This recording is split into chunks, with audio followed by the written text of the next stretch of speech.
Story 1. I've been a 911 dispatcher for just over 2 years now. It was a Tuesday night, around 2 a.m. I was halfway through my shift, sipping on my third coffee and idly chatting with my coworker between calls.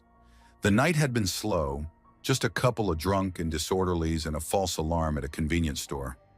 I remember thinking I might actually get out on time for once. Then the call came in. At first, all I could hear was static and what sounded like wind.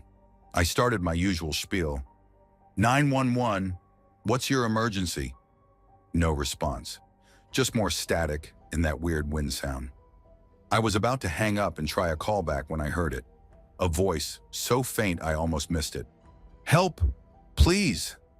It was a woman's voice barely above a whisper. My training kicked in, and I immediately started trying to get more information. Ma'am, can you tell me where you are?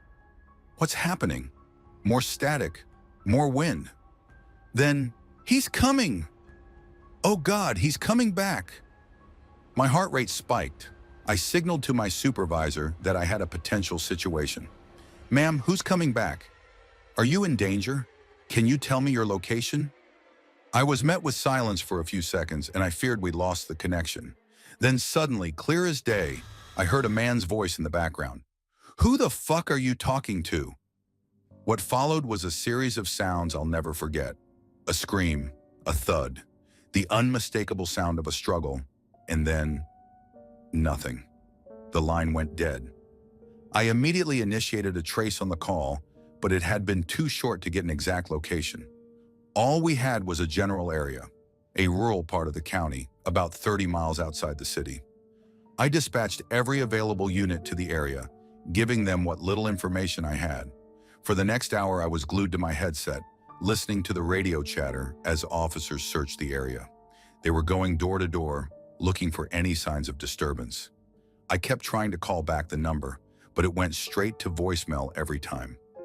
Just when I thought we might have to call off the search, one of the officers radioed in. They'd found a house with the front door wide open. As they approached, they could hear sounds of a struggle inside. What happened next came in fragments over the radio. Officers entering the house, shouting for someone to freeze, a scuffle, then the words that sent a chill down my spine. We need an ambulance. Multiple victims. I dispatched EMS immediately, my hands shaking as I typed. The next few hours were a blur of activity. More units were called in. Detectives arrived on the scene. I fielded calls from supervisors and tried to keep the lines clear for any updates from the scene. It wasn't until the end of my shift that I got the full story. The woman who had called, her name was Sarah, had been held captive in that house for 3 days. Her ex-boyfriend had broken in, tied her up, and had been torturing her. She had managed to reach a phone when he briefly left the house, but he came back sooner than expected. But here's the part that really messes with me. When the officers arrived, they found Sarah unconscious but alive. Her ex was dead on the floor next to her. And this is where it gets weird. He had been dead for hours. The coroner's initial report suggested he had died from a massive heart attack sometime around 2:30 a.m., just minutes after I heard his voice on the call. So who were the officers hearing when they arrived? Who was still struggling with Sarah when they entered the house? The official report chalks it up to Sarah hallucinating from trauma and blood loss, thrashing around on her own. But the officers swear they heard two distinct voices, a man and a woman, right up until the moment they burst in. In the days that followed, I couldn't stop thinking about that call. I requested the audio recording, listened to it over and over. And every time I heard the same thing, the static, the wind, Sarah's whisper, and then that man's voice, clear as day. I even went to visit Sarah in the hospital a week later. I don't usually do that, but I needed some kind of closure. She was pretty out of it, still on heavy pain meds, but she was able to talk a little. I asked her about the call, about what happened after her ex caught her on the phone. She looked at me with this weird, distant expression and said, "He was so angry. I thought he was going to kill me right then. But then he just stopped, clutched his chest and fell over. I thought I was hallucinating, but then I heard this sound, like a strong wind, and I swear I saw something, someone, standing over him, and then everything went black. I didn't know what to make of that. Trauma-induced hallucinations seemed like the logical explanation. But then Sarah said something that made my blood run cold. "I remember the wind," she said.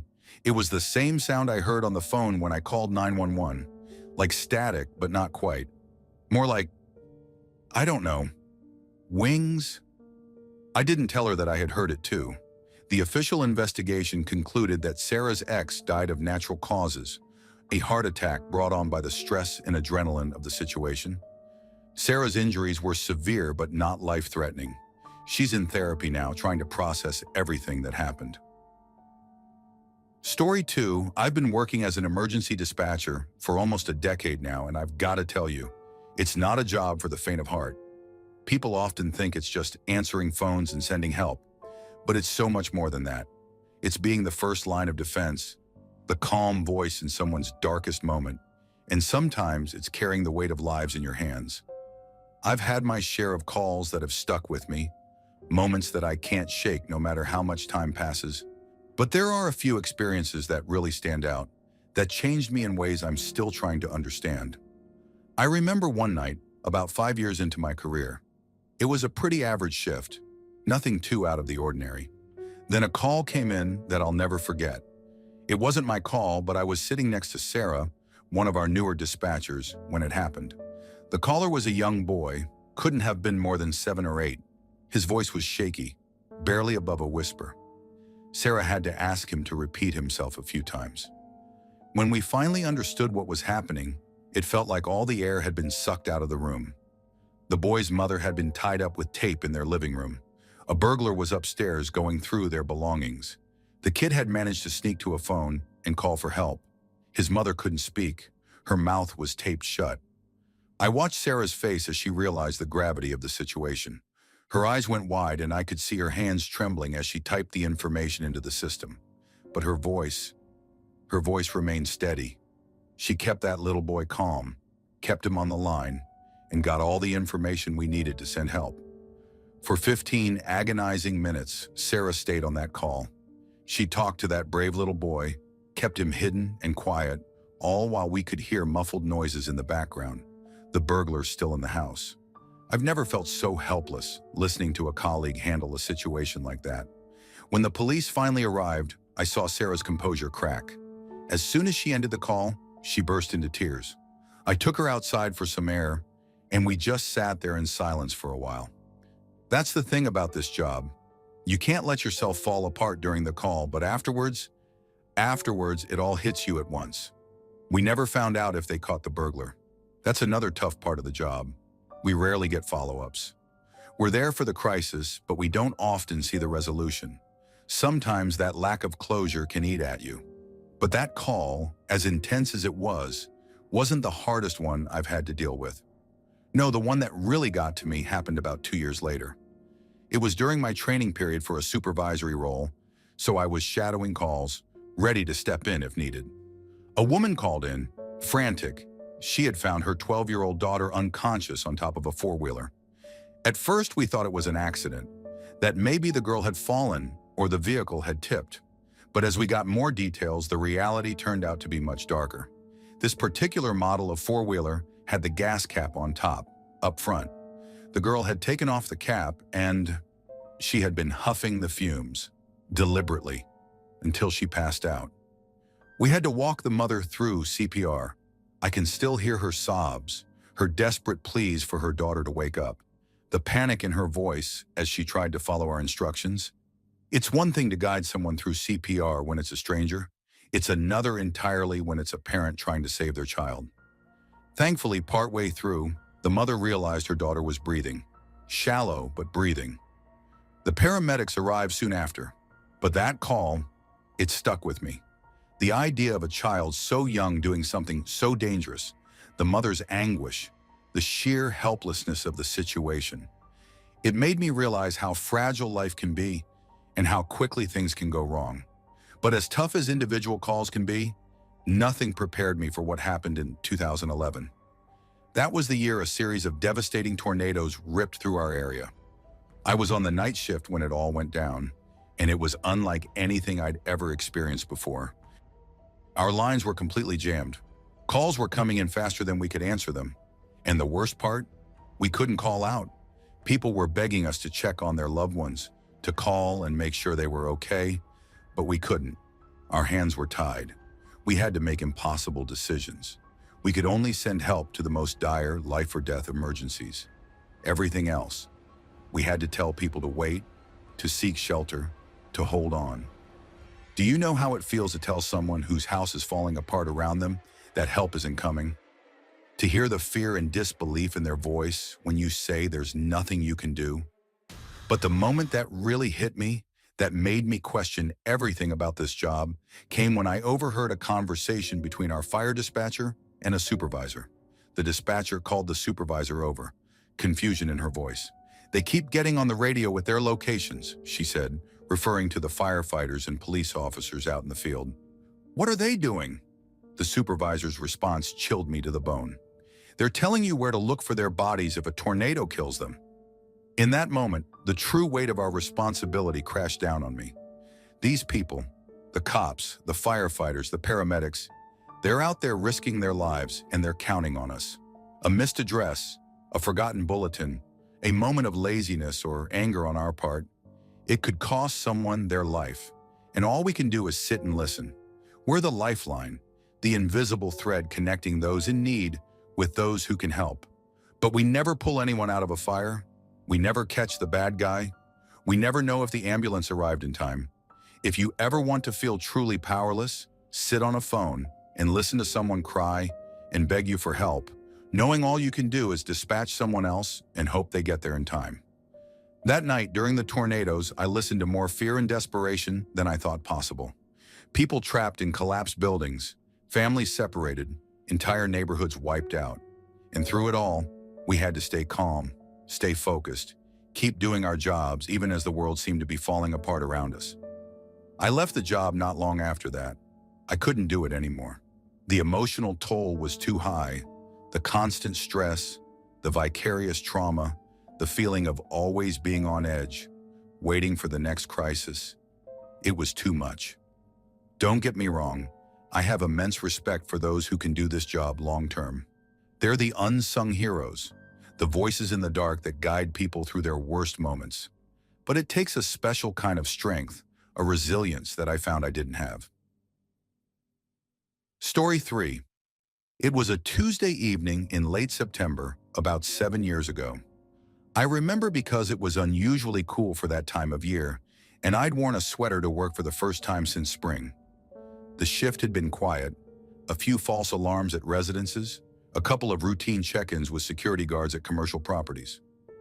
Nothing out of the ordinary.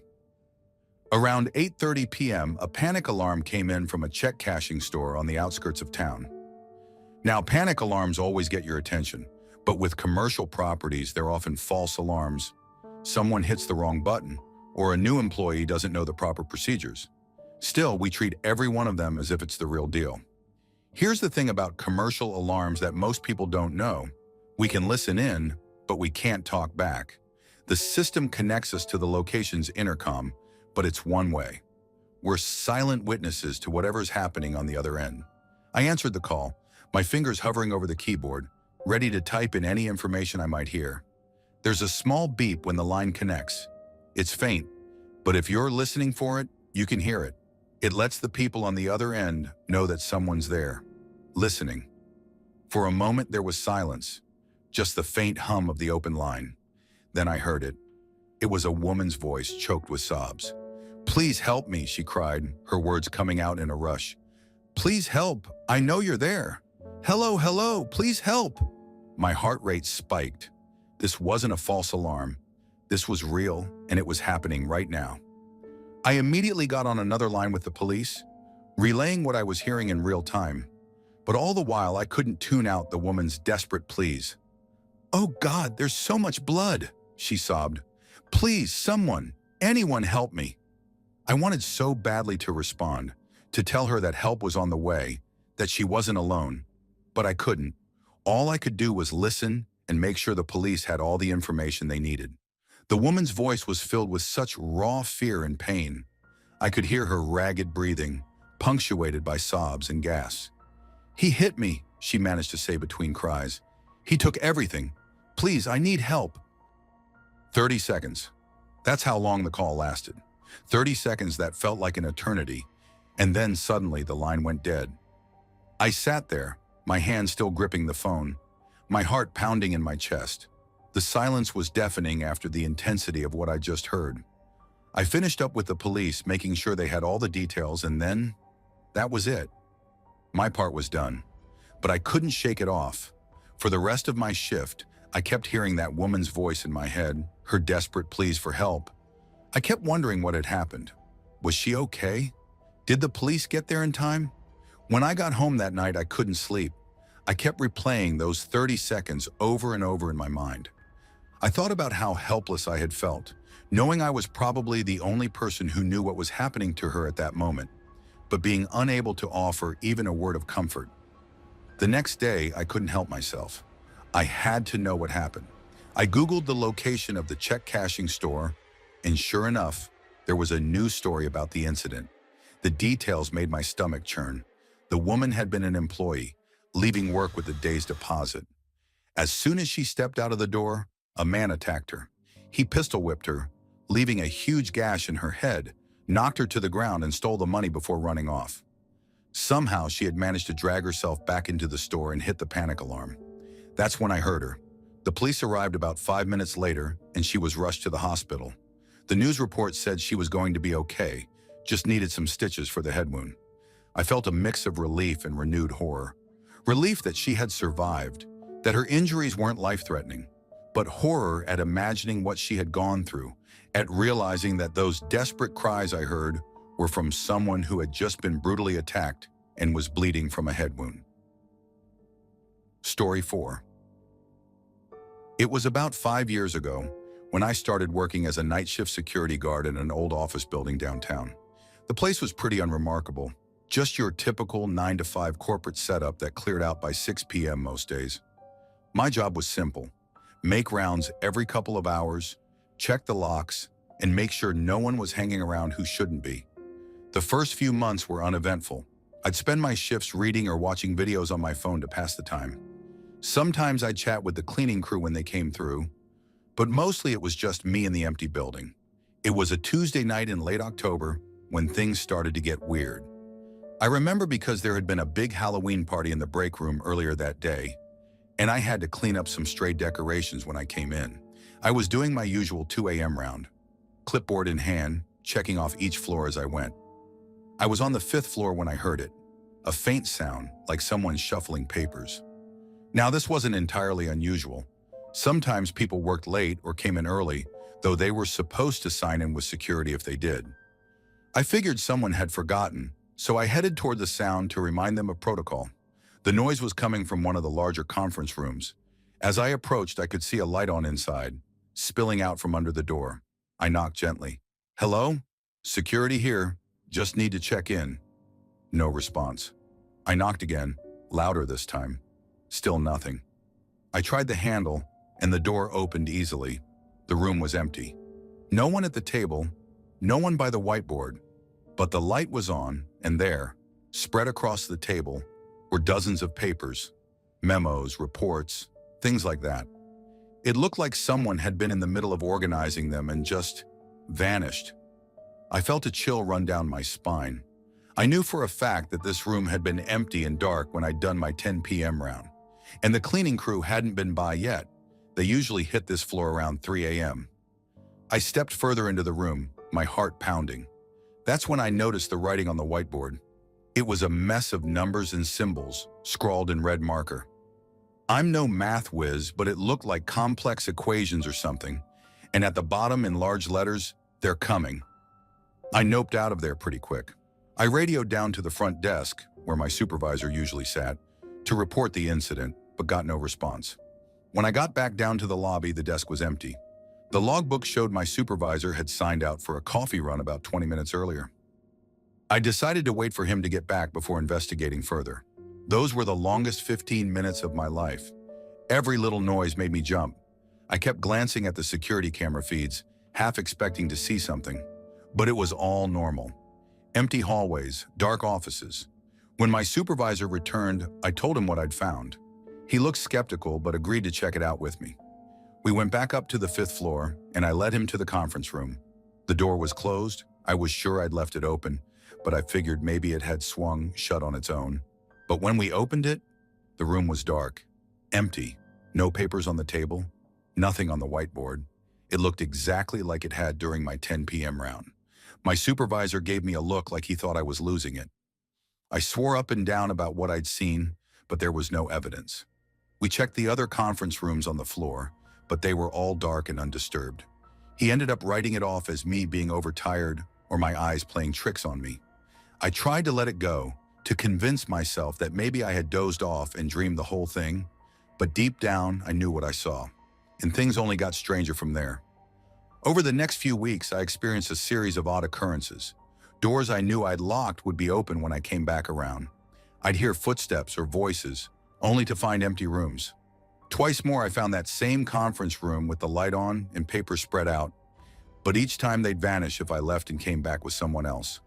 The worst was about a month after the first incident. I was doing my 4 a.m. round when all the lights on the 3rd floor suddenly went out. Not just a few. The entire floor went pitch black all at once. I fumbled for my flashlight, my heart racing. As I swept the beam down the hallway, I saw a figure at the far end. It looked like a man in a suit just standing there, facing away from me. I called out, "Sir? This area is closed. I need to see some ID." No response. I started walking towards him, my hand on my radio, ready to call for backup.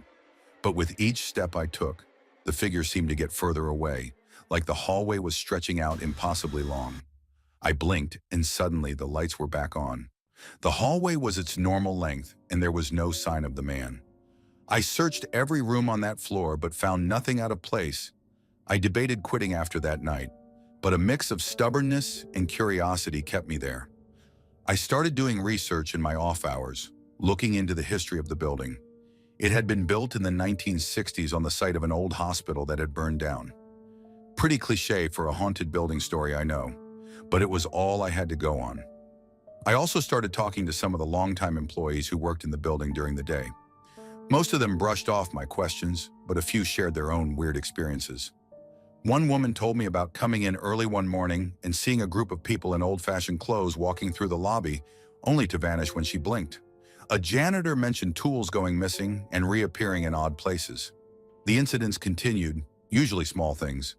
Objects moving on their own, strange sounds, glimpses of figures that shouldn't be there. But it all came to a head about 6 months after it all started. It was a Friday night, and the building was emptier than usual due to a long weekend. I was alone, not even a cleaning crew scheduled. Around midnight, I started my usual rounds. Everything seemed normal at first, but as I was walking down the hallway on the 4th floor, I heard music. It was faint, like it was coming from far away, but I could make out an old jazz tune. I followed the sound, and it led me to the elevator bank. The thing is, our elevators don't have music, but the sound was definitely coming from inside one of them. I pushed the call button, and the doors opened with a ding. The elevator was empty, but the music was louder now. And on the back wall, where there should have been just a mirror, there was something else. It looked like a window or a portal, showing a crowded room. Men in fedoras and women in flapper dresses were dancing, cigarette smoke hanging in the air. It was like looking at an old photograph come to life. I stood there frozen, unable to believe what I was seeing. One of the figures, a woman in a red dress, turned and looked right at me. She smiled and beckoned me to join them. That's when I snapped out of it. I stumbled backward, letting the elevator doors close. I ran down the stairs all the way to the lobby, my heart feeling like it was going to burst out of my chest. I called my supervisor and quit on the spot. I told him to send someone else to cover the rest of my shift because I wasn't going back in there. He thought I was drunk or on drugs, but I didn't care. I left my badge and walked out, never to return. Story 5. I've been a firefighter for over 2 decades now. It was late autumn, about 15 years ago. I just finished a 24-hour shift and was getting ready to head home when our dispatcher, Merrick, asked if I could cover for him for a few minutes. He needed to step out for an urgent personal matter. It seemed simple enough. I'd done it a handful of times before, And usually it was just a matter of monitoring the radio and answering any routine calls that might come in. Sure, I said, not thinking much of it. I can handle it for a bit. Merrick gave me a quick rundown of the system, though I was already familiar with it. In those days, we had separate emergency numbers for each service: 997 for police, 998 for fire, and 999 for ambulance. It was a system that worked well enough, but it had its flaws, as I was about to find out. I'd been sitting there for maybe 10 minutes, sipping a lukewarm coffee and thinking about the fishing trip I had planned for the weekend. When the phone rang, I answered with our standard greeting, Straż Pożarna, w czym mogę pomóc? Fire department, how can I help? There was a pause, and then a man's voice came through, quiet and shaky. I think I called the wrong number. I was trying to reach the police. I was about to give him the correct number when something in his tone made me pause. There was a desperation there, a heaviness that set off alarm bells in my head. That's okay, sir, I said, keeping my voice calm. I can transfer you if you'd like. May I ask what the nature of your call is? Another long pause. I could hear his ragged breathing on the other end of the line. Then, I wanted to tell them where to find my body. My heart dropped into my stomach. In that moment, I knew this wasn't going to be a simple call transfer. This man was planning to take his own life, and for some reason, fate had directed his call to me instead of the police. I see, I said, trying to keep my voice steady. Sir, I want you to know that I'm here to listen. You don't have to go through with this. Can you tell me your name? Tomasz, he replied, his voice barely above a whisper. But it doesn't matter. I've made up my mind. I didn't want my family to have to search for me. As he spoke, I was frantically signaling to my colleagues, mouthing, trace the call and get the police. They sprang into action, and I knew I had to keep Tomasz on the line to give them time to find him. Tomasz, I'm Janusz, I said, deciding that using my real name might help build trust. I know you're in a lot of pain right now, but I want to help if I can. Can you tell me where you are? It doesn't matter, he repeated. I'm somewhere no one will find me until it's too late. I could hear rustling in the background, like leaves or branches. Are you outdoors, Tomasz? In a forest, maybe?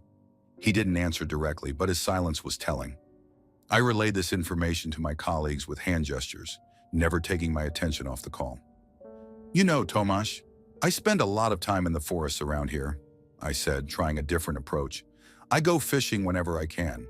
There's something peaceful about being out in nature, isn't there? There was a slight change in his breathing, a hint of interest perhaps. You fish? He asked. Yeah, it's my favorite thing to do when I'm not at the station. Do you fish, Tomasz? I used to, he said, and I could hear a note of wistfulness in his voice. I haven't gone in years. Why's that? I asked, sensing an opening. It's such a great way to clear your head. And just like that, as if a dam had broken, Tomasz began to talk. He told me about how he used to go fishing with his father when he was young, how they would spend hours by the river, sometimes catching fish, sometimes just enjoying the quiet.